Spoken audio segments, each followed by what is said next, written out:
안녕하십니까.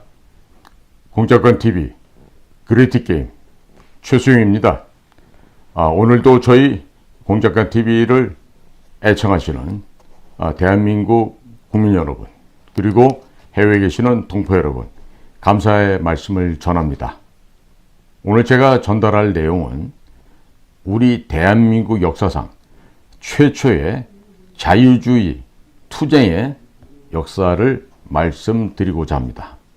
이 자유민주주의 투쟁은 과연 누구에 의해서 시작이 되었고, 또 그 자유민주주의 투쟁의 배경은 어떠한 배경이 있었으며, 오늘날에 있어서 현존하는 우리는 과연 이러한 우리 조상들의 이런 자유민주주의 투쟁의 역사를 어떻게 이해하고 어떻게 우리 가슴속에 기려야 될지 말씀을 전하고자 합니다. 이 대한민국 역사상 최초의 자유민주주의 투쟁의 역사는 다름 아닌 바로 자유 대한민국을 건국한 일이고, 그리고 이승만 초대 대통령과 그 일에 동참하셨던 건국의 아버님들이라고 해야 하겠습니다. 좌파들이 이승만 대통령을 지우려고 하는 것은 이 나라의 민주화는 바로 좌파 자기 자신들이 이룩했기 때문에 모든 국민들이 자기들에게 빚이, 부채가 있으니 자기들만이 권력을 잡고 멋대로 해먹겠다는 뜻이 되겠습니다. 자, 그러면 역사상 두 번째의 민주화 운동은 무엇이겠습니까? 그것은 북과 중공의 침략으로부터 이 나라를 지켜낸 것이고, 이때 민주화 투사는 다름 아닌 이승만 대통령과 6.25 참전 용사들입니다.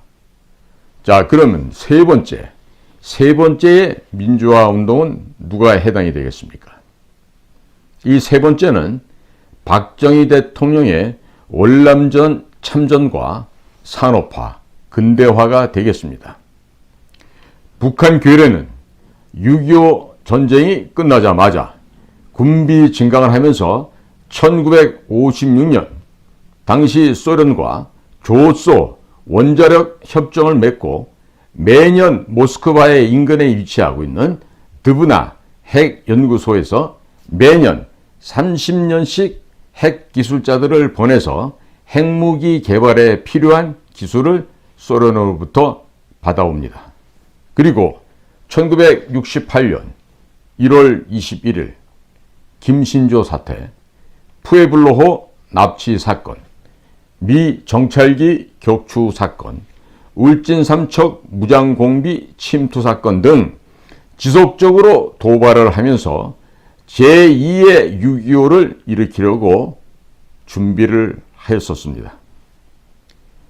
미국이 주한미군을 베트남 전투에 투입하려고 하자 주한미군 대신 한국군이 파병을 함으로써 북의 남침야역을 분쇄할 수 있었고, 경제개발을 할 수 있는 지원과 토대를 미국으로부터 받을 수도 있게 되었습니다. 이것은 자유 대한민국의 민주주의를 지키기 위해서 우리 군인들이 희생하였던 민주화 운동입니다. 월남전 파병 용사들이 바로 민주화 투사들인 것입니다. 그들의 목숨값으로 대한민국의 자유민주주의가 지켜졌던 것입니다. 1969년 7월 25일 미국 대통령 닉슨 독트린의 발표 이후 6.25 당시 한반도에 들어왔었던 미국의 제1사단이 철수를 하게 됩니다. 박정희 대통령은 40일 만에 총, 수류탄, 대전차 지뢰 등 8종의 무기를 급히 만들도록 지시를 하게 됩니다. 이것이 바로 번개 사업인데, 총 3차례의 번개 사업을 통해서 250만 예비군을 경무장시킬 수 있는 무기를 확보하게 됩니다. 그리고 전차 장갑차를 만들기 위해서 자동차 공장에 투자를 하였고 미사일을 만들기 위해서 전자산업에 투자를 하며 총탄 포탄을 만들기 위해서 화학산업에 투자를 하게 됩니다. 함정을 만들기 위해서 조선산업에 투자를 하였으며 이 공장들에게 공업용수와 전기를 공급하기 위해서 전국에 다목적 댐을 건설하게 됩니다. 그리고 후방에서 생산된 군수물자를 전방으로 공급하기 위하여 경부고속도로를 만들었으며 전쟁 물자를 신속하게 하역하기 위해서 부산항, 마산항 등을 정비하게 됩니다. 그런데 이때도 북의 지령에 충실했었던 정치인들이 경부고속도로를 반대했었습니다. 누가 있었습니까? 다름 아닌 김대중과 김영삼이었습니다. 이들은 경부고속도로 착공 현장에 와서 들어눕는 등 그야말로 몰지각하고 쌍스러운 행동을 서슴지 않았던 정치꾼들이었습니다. 그와 같은 자들이 이 나라 현대사에 대통령까지 역임하면서 대통령 중심제의 이 대한민국의 공화체제가 서서히 망가지기 시작했던 것입니다. 대한민국은 분명히 말씀드리건대 김영삼이라고 하는 자가 민주화 투쟁을 했다는 그 허울 좋은 명분을 가지고 대통령에 오름으로써 연이어 북의 사주를 받고 간첩질을 했던 김대중까지 대통령에 오르는 등 바로 민주화를 명분으로 내걸었던 그 자들에 의해서 이 번듯하고 아름다운 대한민국이 망가져 내리기 시작했던 점을 우리 모두 잊지 말아야 할 것입니다. 이렇게 이 공장들에게 인력을 공급하기 위해서 전국에 공업계 고등학교를 만들고 또 시골에서 굶고 있던 백수들에게 기술을 가르쳐서 기술자로 육성하여 무기공장으로 대거 투입을 하게 됩니다. 이때 바로 산업전사, 산업전선이란 말이 나왔고 일하면서 싸우고 싸우면서 일한다는 말이 바로 우리 예비군의 구호로 나오게 되는 것입니다. 특히나 당시 대한민국의 기술 인력이 태부족인 상황이었지만 박정희 대통령의 이와 같은 지혜 있는 영도력을 통해서 금호공업고등학교랄지 부산 기계공업고등학교랄지 대한민국 최우수한 학생들이 이런 공업계 고등학교를 가서 이 나라의 산업 전사가 되고 산업 역군이 되었던 것입니다. 그와 같은 사람들은 전 세계에서 시행되었던 그 우리 산업 일꾼들끼리 벌이는 그 올림픽이 있습니다. 기능 올림픽에 나가서도 10년이 넘게끔 전 세계를 제패하고 왔었는데 바로 그와 같이 피땀 흘리면서 기술을 연마했던 산업전사들에 의해서 대한민국은 서서히 산업화, 근대화의 과정을 겪어나가게 되는 것입니다. 이어서 1970년대에 투자한 것이 1980년대 3조 호황을 만나면서 경제가 폭발적으로 성장을 하게 됩니다.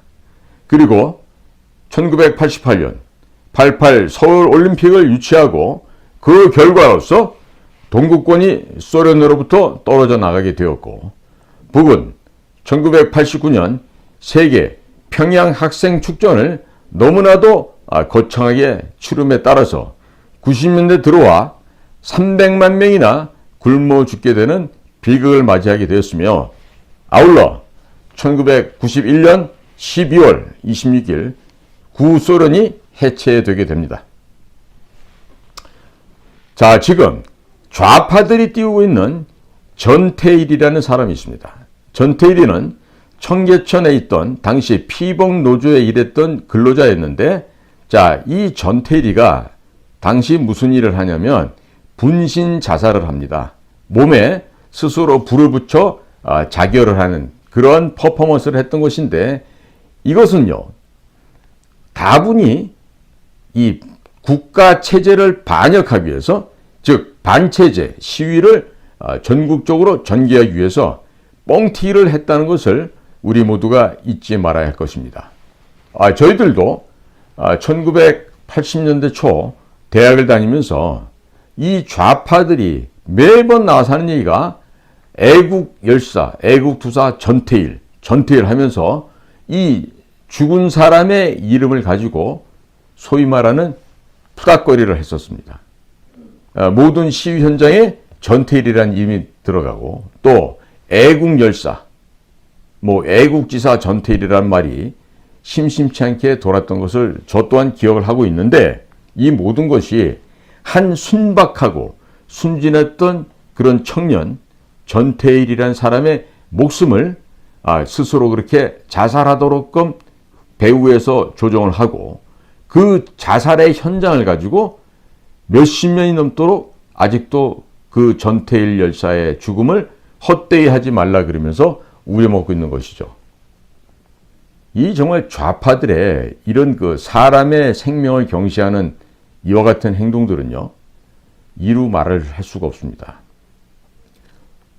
저희가 80년대 초반에 대학 다닐 때 당시 우리 정치학과 학생들 중에서 둘이나 그 몸에 불을 붙이고 자살을 했던 일이 있는데, 이처럼 그 아직 피어나지도 않은 그 19, 20살짜리 대학생들을 부추겨서 스스로 몸에 이 신나를 뿌리고 기름을 뿌리고 불을 붙여서 스스로 자살하는 이런 퍼포먼스를 만들고 조작했던 게 바로 북의 대남공작기관이고 북의 간첩망에서 이루어졌던 일들이 당시에도 그와 같이 전개됐던 것입니다.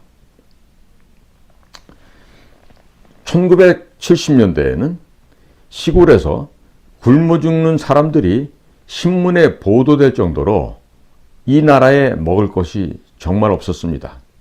그래서 당시만 해도 70년대 초반에는 이 보릿고개를 넘기기 위한 전 국가적인, 전 국민적인 그런 투쟁과 같은 일들이 벌어지곤 했었습니다. 그래서 혼식 장려라는 명분 하에 쌀밥만 먹어서는 안 되고 반드시 보리를 섞어서 먹어야 되는, 또 학교에서 도시락을 싸가면 과연 혼식을 제대로 해왔는지 검사도 하고 이런 그 웃지 못할 해프닝들이 당시 70년대 초반에 있었습니다. 자, 이 정도로 대한민국이 보릿고개에 먹을 것이 없었습니다. 자, 그런데 그렇게 먹을 것도 없던 시절인데 노동자의 인권 향상을 위해서 분신 자살을 했다고요? 이거는 진짜 앞뒤가 안 맞는 이야기입니다. 그러니까 이와 같은 거짓의 선동에 순수하고 깨끗했던 그런 학생들이, 공부만 했던 학생들이 대학에 들어가서 무슨 의식화다 하는 그러한 말 속에서 자기 자신도 모르게 스스로의 인생을 망가뜨리고 좌파, 김일성 우상 지배 체제의 하수, 노예들이 되어서 그러한 불행한 자신의 삶을 맞이하게 되었던 것이죠. 역사적으로 1946년 9월 박헌영의 남로당은 전국적인 총파업을 일으켰고 10월 달에 대구 공산폭동을 일으키게 됩니다. 그리고 소련과 북의 지령을 받은 남로당의 제주 지부에서 5월 10 자유총선거를 방해하기 위해서 일으켰던 그 폭동과 난동이 바로 제주 4.3 공산폭동이고, 이를 진압하기 위해서 여수 순천에 주둔하고 있었던 국군 제14연대를 제주도로 파견하게 되자 14연대 속에 숨어서 암약하고 있었던 남로당이 일으켰던 반란, 그 반란 사건이 바로 여수 순천 반란 사건인 것입니다. 현재 북의 지령을 받고 활동했던 민노총이 대구 10월 폭동을 기념을 하고 제주 4.3 폭동 사건, 여수 순천 반란 사건, 5월 5.18 모든 사건들을 기념을 하고 있습니다.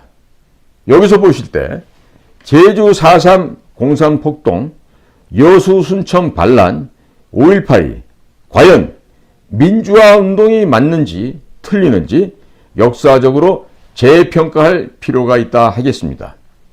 자, 그런데 5.18 특별법, 제주 4.3 특별법으로 이에 대해서 의문을 제기만 하면 벌금을 매기고 구속시키는데 이것이 바로 북한식 독재가 아니고 무엇이겠습니까?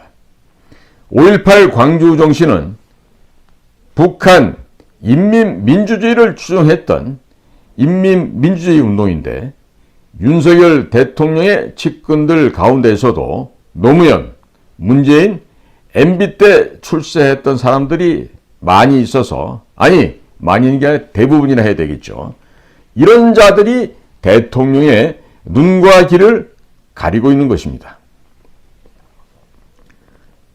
지금 현재 5.18 인민민주주의 정신을 헌법 정신에 넣겠다고 하는데 이렇게 하면은요, 역사 앞에 창녀가 되는 것입니다. 다시 한번 말씀드립니다. 5.18 인민민주주의 정신을 헌법 정신에 넣겠다고 하는 이와 같은 생각은요, 바로 그 주장하는 모든 사람이 대통령이 됐건 장관이 됐건 아니면 교수가 됐건 모두가 역사 앞에서 창녀가 되는 것입니다. 제주 4.3 공산폭동을 민주화운동으로 둔갑시키는데 1등 공신했던 사람이 누구일까요? 누구 같습니까, 국민 여러분? 바로 현재 국토부 장관하고 있는 원희룡 장관입니다. 자, 이 원희룡 씨는 전국 학력고사 82년도 전국 수석, 서울대학교 전체 수석 입학, 또 사법연수원 수석 졸업. 이 전국 1등을 안 하면은 뭐가 안 되는 사람이 바로 원희룡 씨인데, 자, 검사를 한들, 전국 수석을 한들, 역사를 모르면 뭐가 됩니까? 역사 앞에 창녀가 되는 것이죠. 그 전국 수석하면 뭐 하겠어요? 역사를 모르니까 이런 미련하고 무례한 행동을 하게 되는 거 아니겠습니까? 자, 국민 여러분, 제주에 있는 제주 4.3 평화공원에 한번 가보십시오. 공산폭동의 주동자도 그곳에 묻혀있고, 또 당시 5살짜리 어린아이가 전염병으로 죽었는데 그 아이 또한 희생자로 그곳에 묻혀 있습니다. 자, 노무현 당시 피해자들의 그 숫자가 많이 나와야 되는데 피해자가 안 나오니까 어떻게 합니까? 각 동의 동장들에게 할당을 내립니다. 그래서 각 동장들은 피해자 수를 어떻게 해서든지 뻥튀기 해서 당시 피해자 숫자가 1만 명이 넘도록끔 그와 같이 뻥튀기를 하였던 것입니다. 그것이 바로 노무현 정부의 실체인 것이죠.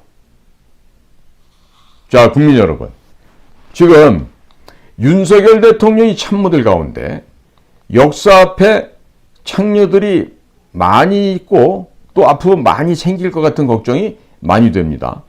자, 대통령께서 제주 4.3 공산폭동 행사에도 가고 5.18 기념식에도 가고 여수 순천 반란 사건에도 전부 다 민주화운동으로 만들어서 대통령을 갖다가 가게끔 하고 있는데, 이와 같은 참모진들, 이와 같은 보좌진들은요, 정말로 역사 앞에서 벌 받습니다. 지금 대통령 참모들 가운데 이런 행사를 주관하는 사람들한테 엄중하게 경고합니다. 지금 대통령을 많은 일정 가운데서 마치 짐승 몰듯이 대통령 일정을 짜면서 무슨 제주 4.3 행사니, 여수 순천 반란이니, 혹은 5.18 기념행사니 해서 이 모든 행사를 민주화 운동으로 둔갑을 시키는데요. 국민 여러분, 우리가 말하는 자유민주주의와 인민민주주의는 다른 것입니다. 이들이 말하는 민주화 운동이라는 건요, 인민민주주의 운동을 말합니다. 즉, 인민이 주인이 돼서 나라를 지배 통치한다고 하는 허울 좋은 거짓말과 속임수인데, 자, 그들이 말하는 무산계급의 독재, 프롤레타리아의 독재, 이것은 결국 없는 무산계급들이 정권을 탈취한 이후에 그들의 피와 그들의 희생을 먹고 정권을 잡게 되면 다시 그 안에서 그 무산계급과 그 못 살던 사람들은 다시 한번 제거해버리는 그 잔인함과 그 비열함과 악랄함이 바로 공산당들의 진실이고 그들의 민낯이라고 하는 점입니다. 자, 최근에 이명박, 박근혜 두 분의 대통령이 감방에 가셔갖고 고생을 좀 많이 하셨어요.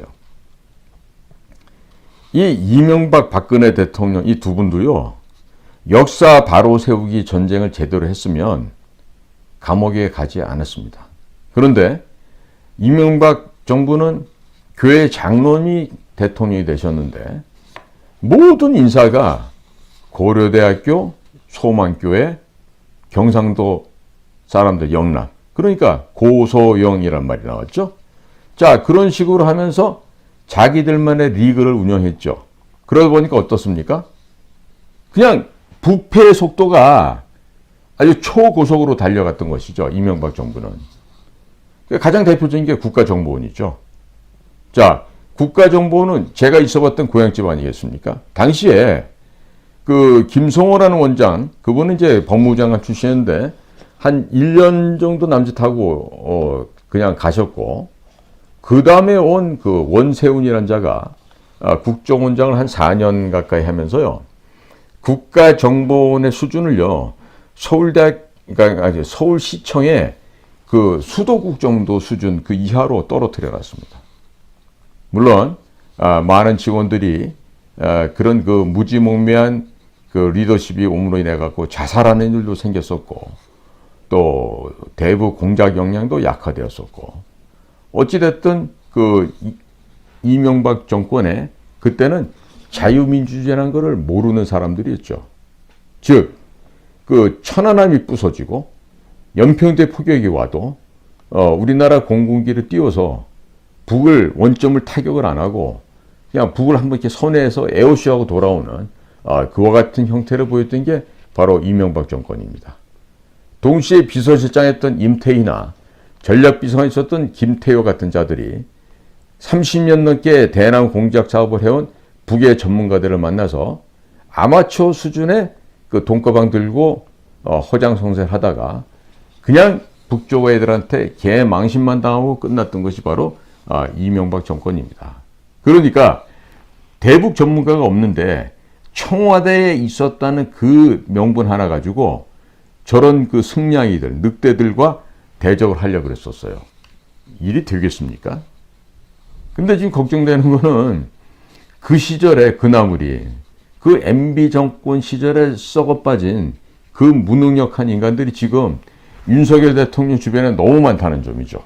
그러니까 이 자들은요, 자유민주주의가 무엇인지를 몰라요. 더더군다나 자유민주주의의 그 투쟁의 역사가 이승만 대통령으로부터 시작됐다는 이 점을 모르는 자들이에요.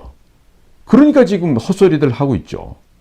연금 개혁한다고 하면서 군인연금을요, 65세로 늘려놨습니다. 즉 55세 전역을 하잖아요. 10년 동안 연금을 못 받아요. 그런 거는요, 스웨덴이나 핀란드나 노르웨이처럼 그 북구 유럽, 스칸디네비아 3국이라 그러죠.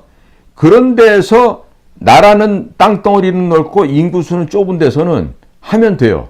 그러니까 그런 데서 공부하고 면허증은요, 발동기에 난 스쿠터 정도 몰 수 있는 면허증인데 지금 대한민국 움직이려고 그러면요, K2 흑표전차나 한 뭐 50인승 버스 내지는 뭐 60톤짜리 대형 트럭이 될 거예요. 그러면 스쿠터 몰던 친구가 와가지고 이 대형 특장 트럭, 버스, 전차 이런 거 몰 수 있습니까? 제 비유해서 말씀드립니다. 지금 그 무슨 뭐 그 사회복지 파트의 그 뭐 수석인지 비서관인지 하는 이런 애들도 보면 다 거기서 거기에요. 기본 학력은 이제 서울대학교 나왔겠죠. 근데 보면 또 그 친구는 또 뭐 장인어른이 또 박근혜 정부 때 비서실에 했던 뭐 어떤 할아버지라 그러고 뭐 이런 식으로 다 연결이 돼 있어요. 그러면 이게 나라 살림이 제대로 될까요? 지금요, 군인연금 하나만 보더라도요, 문제가 큰데, 봤더니, 우리 저 국가정보원에 있는 제 후배들도, 걔네들도 이제 만약에 57, 8살에 퇴직하게 되면요, 65살 될 때까지 연금이 안 나온다는 거예요. 어느 나라 연금을 이런 식으로 해서 개혁을 합니까? 연금 총액을 줄이시되, 사람은 공평하게 받을 수 있게 균분해야 돼요. 그리고 예를 들어서 시청, 구청 이런 데서 24, 5년 뭐 혹은 30년 하고 나온 사람하고 우리들처럼 목 내놓고 전선을 오고 가면서 유서 쓰고 다녔던 공작관들하고 같은 금액으로 연금 준다 그러면 그것도 공평하다고 생각이 드십니까? 군인들도 마찬가지입니다. 똥별 달고 있는 행정장 출신들, 예? 지금 국방부 장관처럼 영관급에서 야전에서 근무 하루도 안 해보고 미국 테네시주에 가가지고 7년씩이나 학위 공부하고 있던 사람들, 그런 사람들 지금 와가지고 장관하고 별 달고 있는 거 아니겠어요? 지금 국방부가 됐던 뭐 군단장급들, 뭐 사령관급들 3스타, 4스타 있을 텐데 그 친구들 전부 다 문재인 때 그 똥별 달았던 사람들 아니에요? 그럼 그게 진짜 별입니까? 자유민주주의 역사를 아는 사람들입니까? 이승만 대통령이 자유민주주의를 제일 먼저 시작했던 그 투사였다는 거 알고 있습니까? 바로 그 결과로서 자유민주주의 대한민국이 건립되는 걸 우리 국민들 벌써 잊으셨단 말입니까?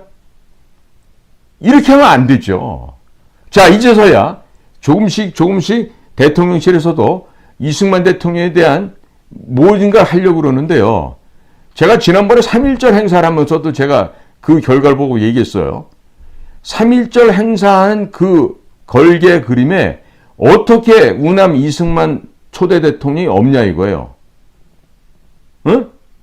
그 애국자 같지도 않은 이시영이 같은 자는 뭐 어떻게 그게 애국지사가 됐는지, 응? 이시영이 손주까지 나타나가지고 거기서 뭘 읊조리고 있던데, 이 나라가 이래가지고 이게 정통성이 잡히겠습니까? 예? 천하의 간신배 그 이종찬 같은 인간이 윤석열 대통령 옆에서 그 호가호위하고 있던데, 아니 보는 순간에 그냥 눈이 휙 돌아가더라고요. 저는 국가가 이런 식으로 되면 안 됩니다.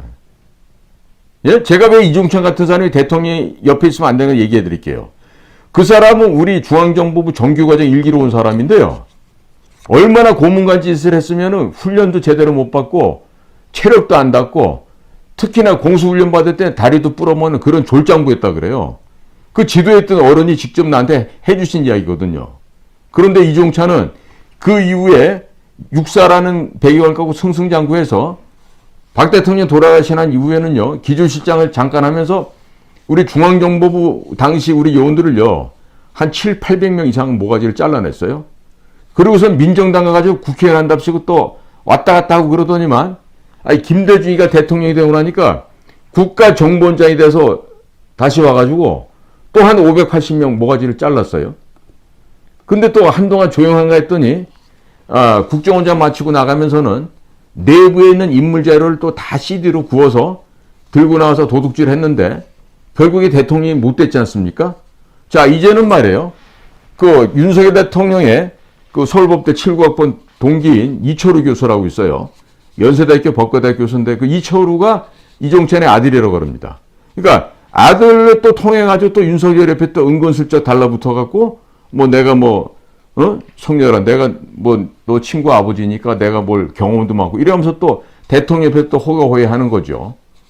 그 며느리 되는 그 이철우 교수의 부인은 지금 뭐 하고 있죠? 질병관리청장인가 하고 있잖아요. 자, 물론 뭐 좋은 학교 나오고 능력되고 하는 사람한테 갖다 쓰는 건 상관없어요. 예? 그런데 자유민주주의가 무엇인지도 모르고 우리나라 역사가 뭔지도 모르고 오직 와서 아첨 또는 십상시, 대표적인 십상시 이종찬 같은 자들이 나이 지금 90이 다 돼간 상황에 지금도 대통령 곁에 붙어서 호가호위한다. 전 세계적으로 조롱감이죠, 이건. 정말 우스꽝스러운 얘기도 안 됩니다. 정말로 조롱거리밖에 안 됩니다.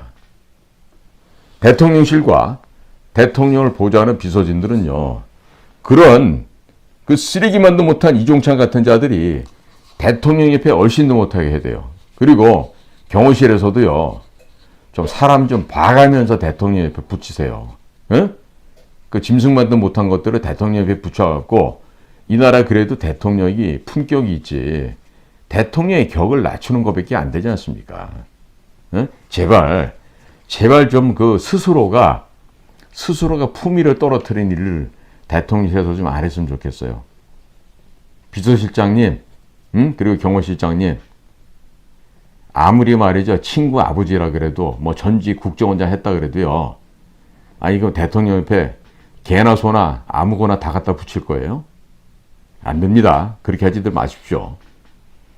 자, 국민 여러분, 오늘도 저희 인도태평양 전략연구원에서 하고 있는 이 공작관 TV를 애청해 주셔서 대단히 감사를 드립니다. 물론 해외에 계시는 동포 여러분들 감사드리고요. 또 실질적으로 이 방송을 보고 계시는 지금 뭐 아직 3만도 안 되게 계시지만 억눌러 놨죠? 실제는 얼마 될 것 같습니까? 수십만 명이 보고 계시죠?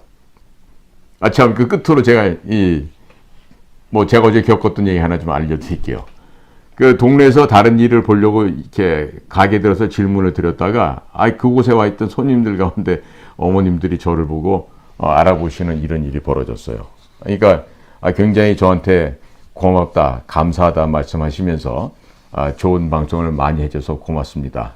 또 그리고 앞으로도 더 좋은 내용으로 방송해달라는 그런 당부의 말씀도 있지 않으셨는데, 그와 같은 이 방송을 보고 계신 분이 1, 2만 명이 아니라 지금 수십만 명이 넘어간다는 얘기겠죠. 제가 사는 동네도 아닌데 잠깐 들려서 뭘 하려고 그랬다가 거기서 이렇게 마주쳤던 그 어머님들의 반응을 보고 적지 않게 놀랐습니다. 이처럼 저희 공작관 TV, 또 우리 또 글로벌 디펜스 뉴스, 우리 전국에 계시는 또 해외에 계시는 동포 여러분들까지 많은 분들이 지금 시청하고 계시는데, 현재도 정권이 바뀌었는데도 이와 같은 장난을 치고 있는 게 작금의 현실입니다. 그러니까 국민 여러분들께서는 구독자 숫자가 빨리 오르지 않는 것에 대해서 걱정하지 마시고, 또 불쾌하거나 염려도 하지 마십시오. 때가 되면 다 회복이 될 테니까요. 그러니까 오늘도 저희 이 공작관 TV 그레이트 게임을 경청해 주셔서 감사를 드립니다. 고맙습니다.